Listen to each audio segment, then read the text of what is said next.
today's video, we're doing a merchant fulfilled shipment tutorial. These are sales from the weekend. Going to be showing you the process, steps A to Z of sending out a merchant fulfilled package. Total profit on that was around 15 pairs. I think the total profit on that's about $400 just from the weekend. I was also sent out big shipments on Friday as well, and have some packages at Amazon too that are consistently filling through Amazon FBA. So this is a merchant fulfilled package that were going out UPS, sent out some, I think 10 or so USPS as well. Make sure you're taking advantage of those free UPS pickups too for merchant fulfilled packages.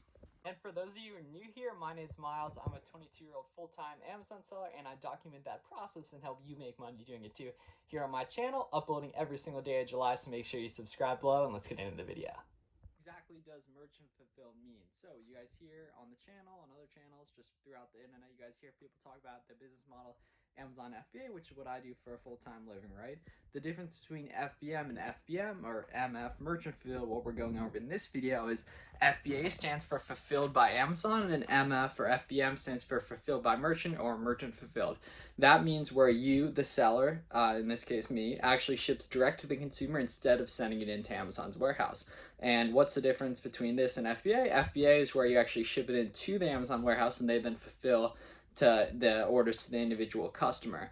The reason why I've been doing a lot of merchant fulfill lately is because stuff's been taking a long time to check into the Amazon warehouse, as Amazon, I guess, is going through different growing pains and they're expanding so quickly. Their warehouses have been slow processing inventory, and I want to keep my money moving, so I'm perfectly happy to sacrifice maybe paying a little bit more in shipping and fees, not fees, but just totally out with shipping. I haven't done the exact math, but it's just, I'm more interested in selling stuff quicker. And that's why I'm opting to do merchant fulfilled on a decent portion of inventory right now, just so I can keep that money moving and not be waiting, a week or two for stuff to check in at the Amazon warehouse after already waiting a week for it to come in when I'm doing OA. So basically, I'm shipping direct to the customer. That's going over. In this video, I'll be showing you that entire process.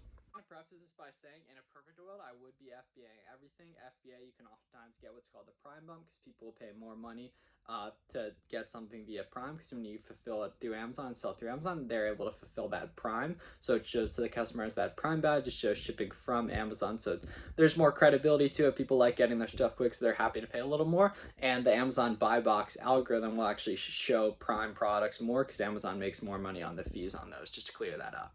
What we'll be fulfilling today will be this beautiful orange Nike box that we'll be sending out that was purchased yesterday. It's over 4th of July weekend, I think. Today's the 6th of July, 6th of July, and sales were terrible on the 4th of July and then really good on the 5th of July. So as you guys saw earlier, I was sending out a whole bunch of boxes.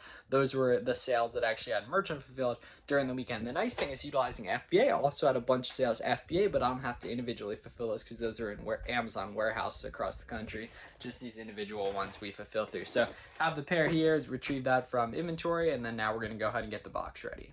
In terms of what boxes I use for merchant fulfilled orders, I use boxes from uline.com, as well as occasionally I'll recycle boxes that come with online arbitrage orders. You do just want to preface when you're recycling boxes and actually using them again, like maybe they come in from Nike or Kohl's or something like that. You want to make sure you're using boxes that don't have the name or the tape from another company, so people don't mistake you for dropshipping, which actually is against Amazon TOS. So typically I'll either use recycle boxes from OA or these boxes from Uline, which are 12 by 10 by 8, I believe, which fit almost everything. Occasionally some of the bigger shoes or bigger items won't fit in them, but in that case, typically I have a box from OA that I can go ahead and just use again. OA's online arbitrage, so when I order stuff, which is pretty much my entire business model, when I order stuff from Walmart.com, Nike.com, some of the different online retailers, and actually ship them into my house and then send them out to Amazon and ultimately sell them on Amazon.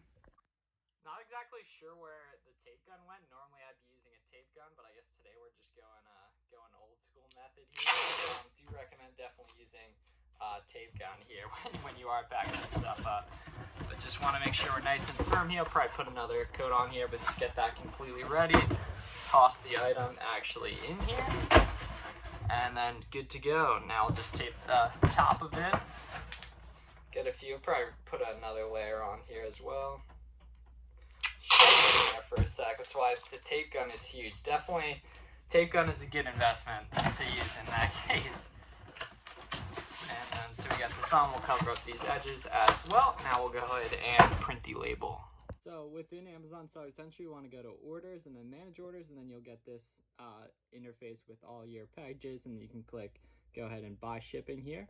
And then here you can see the different types of shipping available and the rates they're going out. So that 12 by 10 by 8 and the weight of the package. And you can see the different options here. I'm just going to go with the USPS option here because it's the cheapest. Got the box ready to roll. I note in terms of what shipping company I prefer, I definitely tend more in terms of merchant build orders to USPS or UPS. First class stuff, cheaper stuff definitely makes a little bit more sense to go USPS from my experience, and heavier stuff tends to go UPS, but I really just gauge that off of whatever pricing Amazon gives me, so I don't stay romantic to either of them. You always work to get at least one UPS package in each shipment, so I can take advantage of UPS free pickups if I have an FBA shipment as well. Through Merchant Fulfilled, you can actually get free UPS pickups completely paid for. I have another video on the channel if you want specific details on that. We got the printer ready to roll here, so I use, I guess that's Beepert. It's very similar to Rollo, R-O-L-L-O. I believe this is kind of just like a knockoff company of Rollo, but either way, works great. Rollers are good too, so this is the printer I recommend, this awesome label printer. Remember, for the first few years of selling stuff online, I just use like paper and everything, but these labels are awesome. It saves you a lot of money, I think, not having to deal with ink and stuff. So this printer is great. Get this label printed out now. This label printed out now, so we're gonna get ready to roll on the box.